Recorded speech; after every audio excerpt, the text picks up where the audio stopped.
Welcome to the Kevin Dunn Show. As always, you know I'm going to say this. We are so excited that you're taking the time out to join us.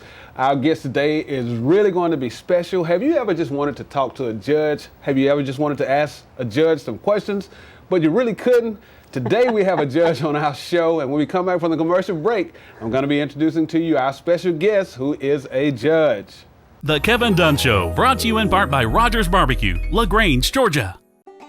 Rogers Barbecue in LaGrange has been locally owned and operated since 1945. They have daily lunch specials for only $6.62, and that includes your drink and dessert. Tuesday nights from 5 to close is all-you-can-eat ribs. Thursday, Rogers has all-you-can-eat catfish, which, along with their stew, is famous throughout the region, and they proudly serve only U.S. farm-raised catfish.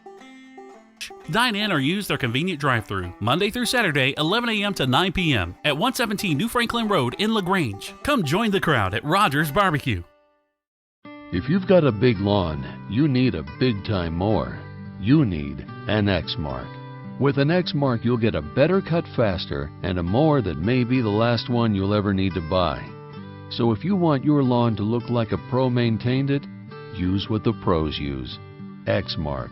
Purchase 2-to-1 over the next best-selling brand by landscape professionals. For more information, visit your local X-Mark dealer or xmark.com. Life's dirty, play clean.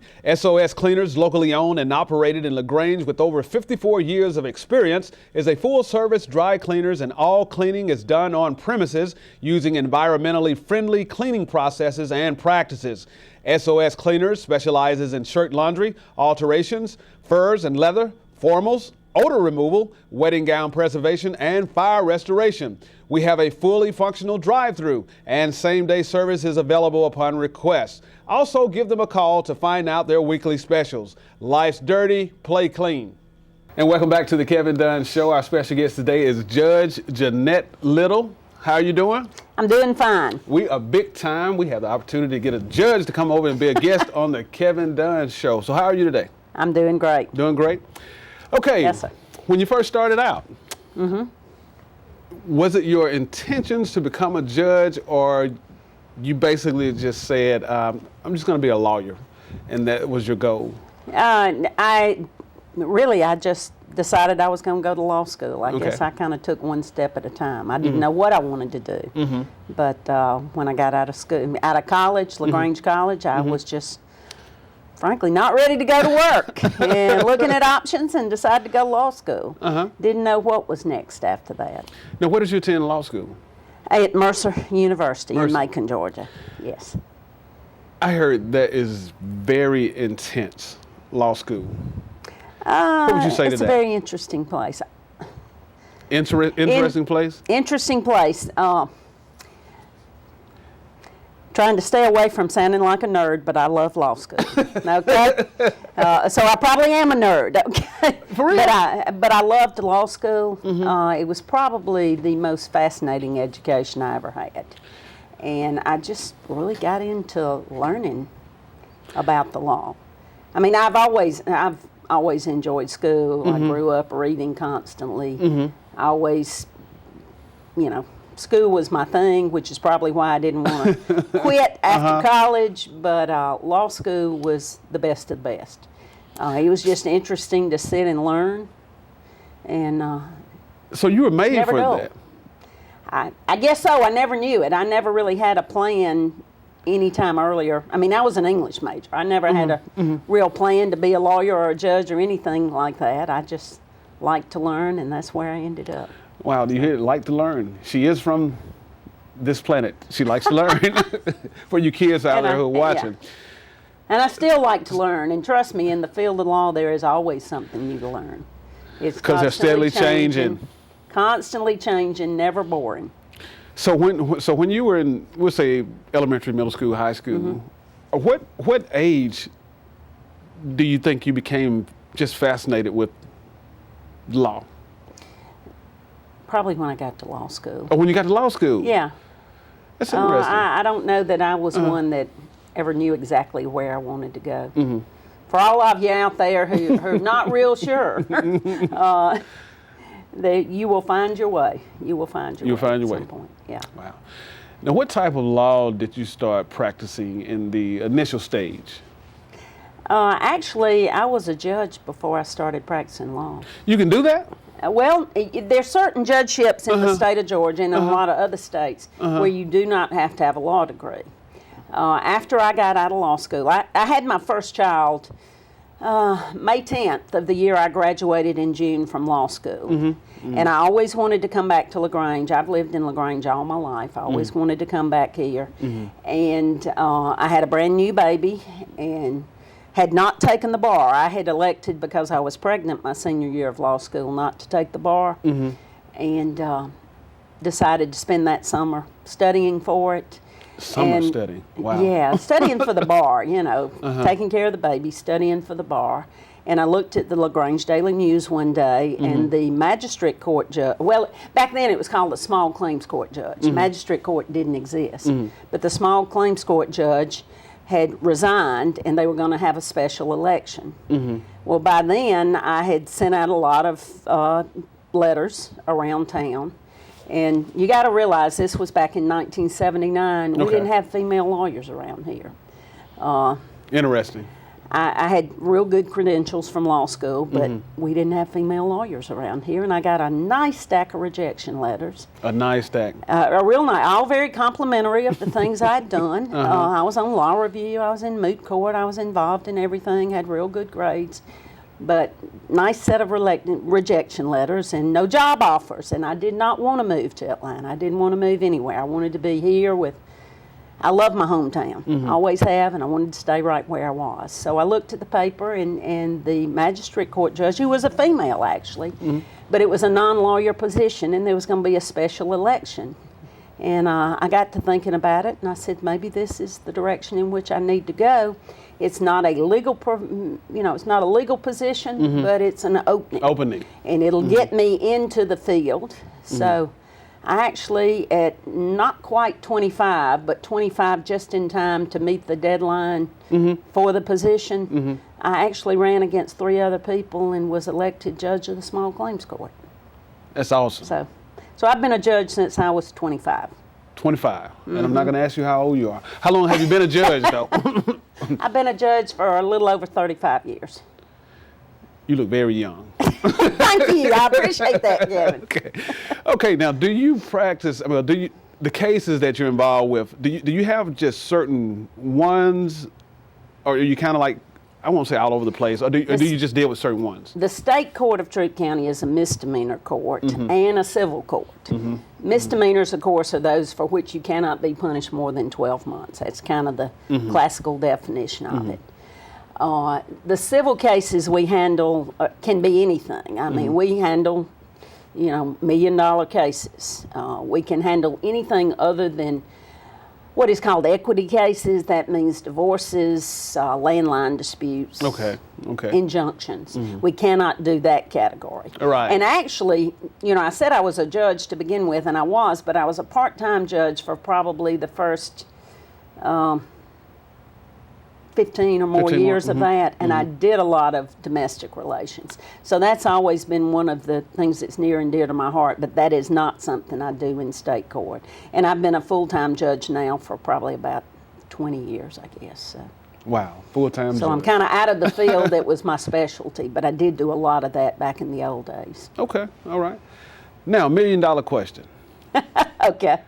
What is it like, because you know how people's perception of you guys when they're in court and they see you with that robe on. You kind of look untouchable, which you are. You can't really, that's why you're here today, so we can talk with you. What is it like being a judge? If you can just share that with us. It's very isolating in some ways for the flip side of what you're talking about, and that's very important. sitting up above everybody, Right, the right. robe, even the demeanor. I mean, I admit, some of my friends laugh and they say, we walked in your courtroom and you are not the same. There is a demeanor you put on in the courtroom because it needs to be serious and it needs to be solemn because the things we're dealing with are serious, solemn, and sometimes life-changing. So it's not a happy-go-lucky, jolly sort of thing to do on a regular basis. In your personal life, it can be somewhat isolating. There are certain ways in which you know, are always considered a little bit different from other people. Right. I have, in my friendships and in my church life and things like that, I've had to tell many people, you know, I have a name and it's not Judge. Okay. All right. Because it's isolating. And I never would have known that you were a judge the first few times I met you, just dealing with your personality. And actually, when I found out you were a judge, I was quite surprising because, you know, I didn't see that. Let me ask you this, and this is a hypothetical question. Hypothetical. Okay. Does Just that mean I get suppose- the right to answer or Yes, not answer? you can answer it. Okay, go ahead. Just if you were struggling with alcoholism or drugs or whatnot, if you were struggling with that, how would you deal with judging somebody else who's in your courtroom? I would have a very difficult time with that. I don't drink, and this is one of the reasons that I don't. Okay. Certainly it is not against the law to drink. It is against the law and very dangerous to drink and drive. It is. There are other things that you should not be doing when you're drinking. And, Exactly. And that's a personal decision, and I get that. You may know I do the DUI drug court. I've done I started the felony drug court when it first began. I would personally have a real hard time having to punish people for something I knew I was guilty of. Now, having said that, I do traffic, and I'm sure I've sped a few times in my life. But for the same reason, I typically don't speed. Because you have to. Because if I'm going to pass judgment on you, then it shouldn't be something that I'm doing. It just shouldn't. So yes, I try very hard to obey all the law to the best of my ability. That's good. I'm sure I'm not perfect. And you say that so And serious. sometimes I have to look down at the speedometer and say, oops, and I'm a judge. I need to Go slow back. it down. yeah. Not because I'm a judge, but because if I'm going to say you're going to be punished for this, then I ought to have the dignity and the respect to live by the same law. That's awesome. I don't like double standards. That's I don't awesome. like one law to apply to me and another to you. Okay, all right. Well, Judge Little, we're going to have to pause and take a commercial break. And when we come back from the commercial break, we're going to be asking Judge Little some of the decisions she has to make. Does it affect her personal life? More Judge Little when we come back. Rogers Barbecue in LaGrange has been locally owned and operated since 1945. They have daily lunch specials for only $6.62, and that includes your drink and dessert. Tuesday nights from 5 to close is all-you-can-eat ribs. Thursday, Rogers has all-you-can-eat catfish, which, along with their stew, is famous throughout the region, and they proudly serve only U.S. farm-raised catfish. Dine in or use their convenient drive-thru, Monday through Saturday, 11 a.m. to 9 p.m. at 117 New Franklin Road in LaGrange. Come join the crowd at Rogers Barbecue. Coldwell Banker Spinks Brown Duran Realtors is the market leader in residential and commercial sales. With over 40 years in the community and 2 offices located in LaGrange and West Point, our knowledgeable and professional sales agents can assist you in both Georgia and Alabama. Whether purchasing or selling a home, commercial property, or land, Coldwell Banker Spinks Brown Duran Realtors is the obvious choice to serve you. View our listings online at www.spinksbrownduran.com and contact us today so we can help with all of your real estate needs. Welcome to America's Mattress, the area's largest mattress showroom within 50 miles, and it's located right here on the Parkway in LaGrange, Georgia. Here at America's Mattress, we have 7 different iComfort memory foam mattresses on display, 7 different iSeries hybrids on display, 7 different Perfect Sleepers on display, and 17 other models by Serta on display. We also have 6 different adjustable bases on display. America's Mattress carries the Dr. Green that is designed for people with back problems. America's Mattress also carries both mattresses that our Consumer Report recommends as the best innerspring and best memory foam.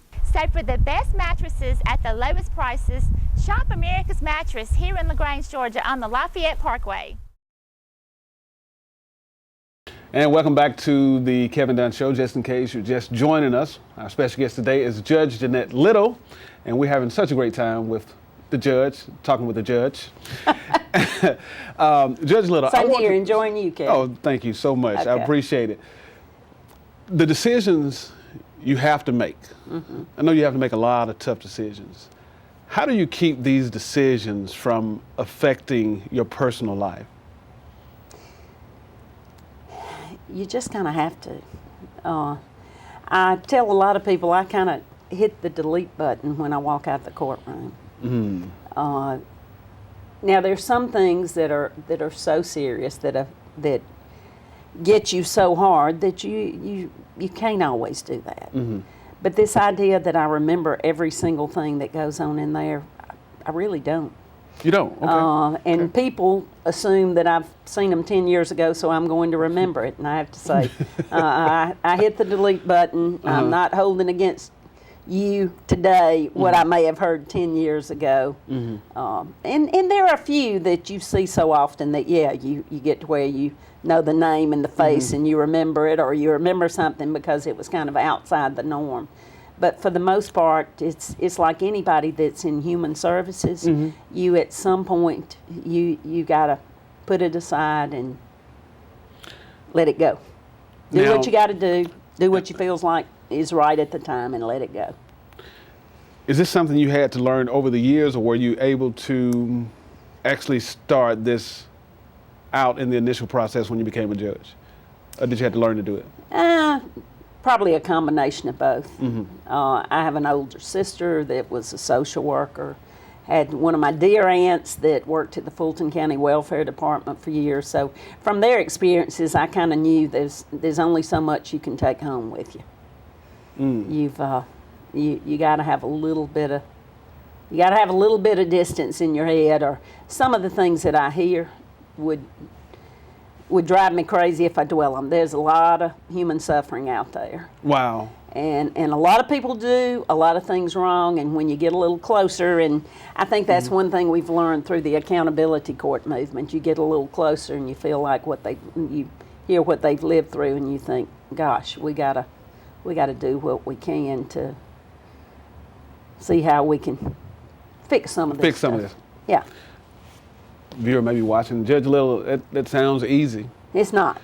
I don't mean to make it sound easy. That just leads me into my next question. I'm going to ask you, what are some things you may do, some practices that help you to free your mind, where you can shut it off or not allow it to continuously to be inside of you when you leave that courtroom? How do you free your mind? Let's see. That's an interesting question. I never thought about it. I know you go to church. Yeah, I do. And that's a good thing. I certainly pray a lot. Pray a lot.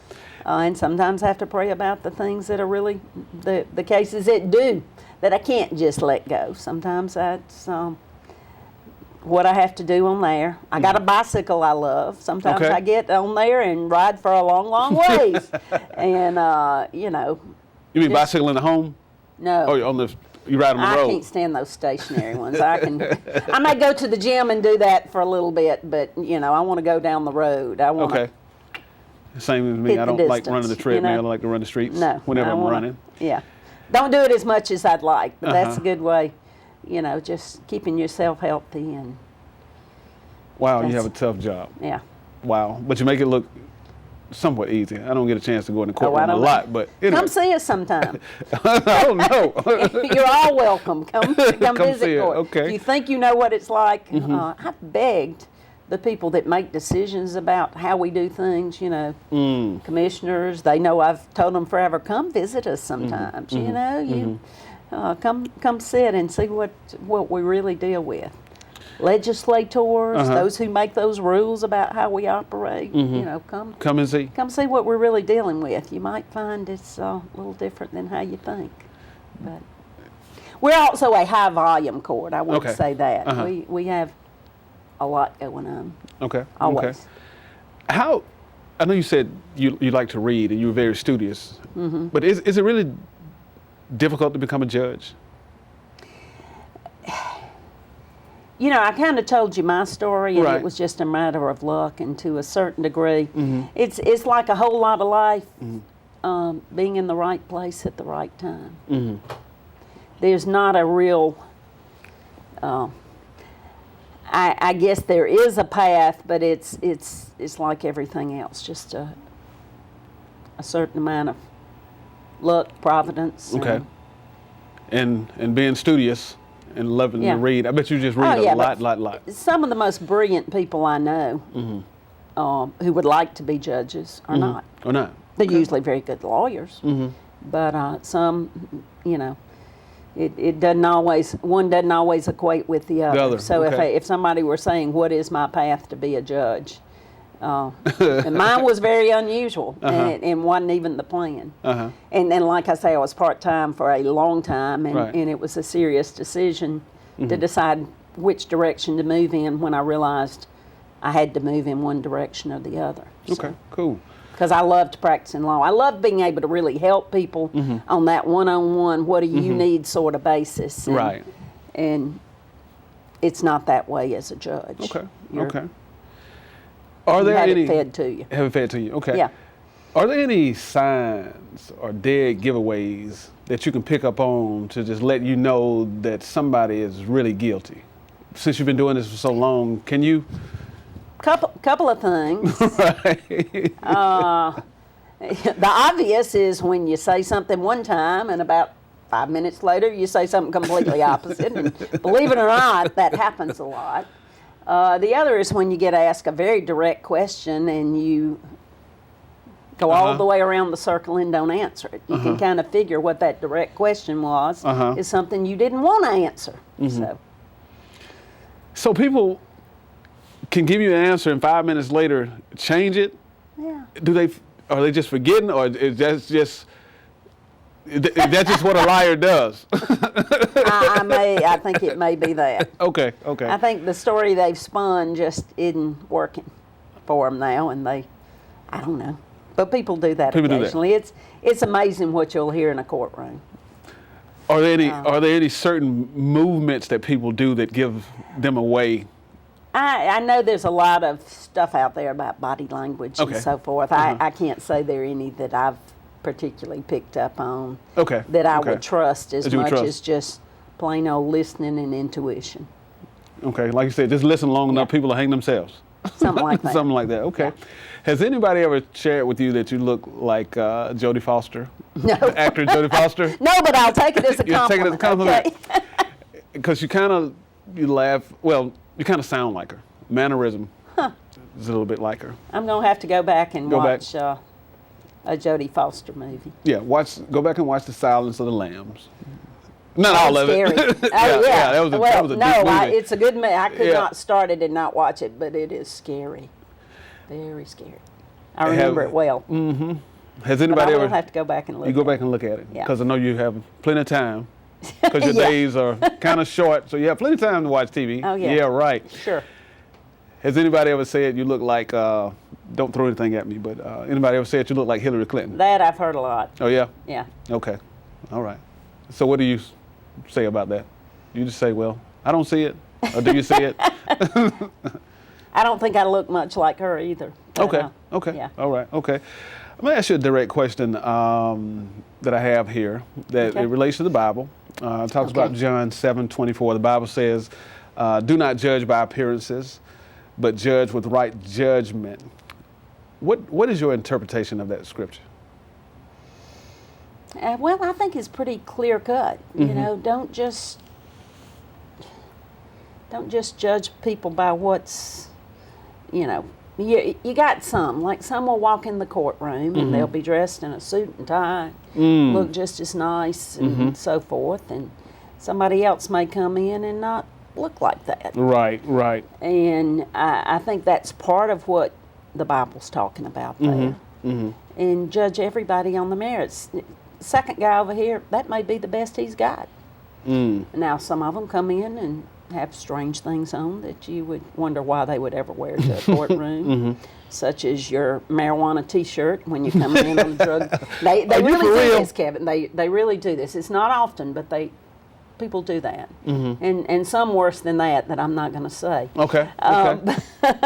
And some come in inappropriate, but don't judge people because of their class or their society or the color of their skin, or judge people by what they have done. And that's kind of how I take that, and that's how I try to do.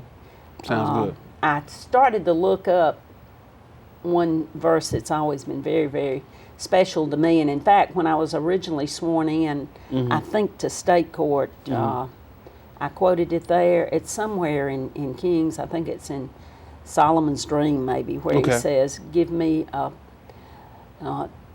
It basically, and I should have looked it up because I can't remember how it goes now. Right. But it basically says that, "Give me an understanding heart, Lord. Don't let me judge based on other things. Give me an understanding heart to judge this thy so great a people." Not on just outward appearances. Wow. And that remains my prayer, even though I can't quote it very good today. Okay, well, that's good. But good. it is that understanding heart. That was his request. Give me that understanding heart to judge this thy so great a people. And I think it starts out because I'm just a child. I don't know where to come in or out. Right. And I realize that with all the education that I've got, I don't know everything. Wow. Or even very close to it. It's awesome that you should say that. Well, Judge Jeannette Little, our time is up. It was a great time. It goes by so fast. I appreciate you coming to be a guest on the Kevin Dunn Show. Thank you. And I enjoyed it. I enjoyed it too as well. I was scared, but I enjoyed it. Oh, wow. I had the judge scared. Yeah. That's interesting. If there's a topic that you would like to see discussed on the Kevin Dunn Show, please email us at thekevindunnshow@wjcntv.com. We thank you so much for watching. Have a great day.